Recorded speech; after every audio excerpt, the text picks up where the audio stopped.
Hola, ¿tu padre cómo estás? ¿Cuánto tiempo sin vernos, verdad? A ver si algún día quedamos de acuerdo y rompemos el hielo y así no podremos morir tranquilos. Vale, guapo, ya me contestarás. Yo lo que no entiendo es por qué ni uno ni otro ha descolgado el teléfono en 23 años. Yo creo que porque está a puntito de caramelo, pero realmente le importa una mierda a sus hijos porque el mío ya ha Podría venido. ser, pero en Es el que el caso de rollo tu padre no tiene ego. Está el papá ahí, como no. Es Adrián. Ah, es Adrián. Ay, madre mía. Machote.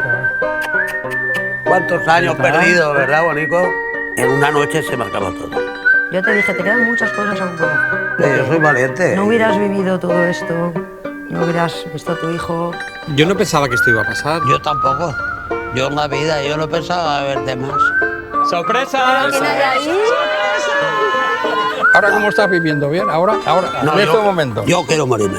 Vete a cascar, hombre. Ay, pues si digo lo que siento, ¿por qué me lo vais a negar?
Bichi.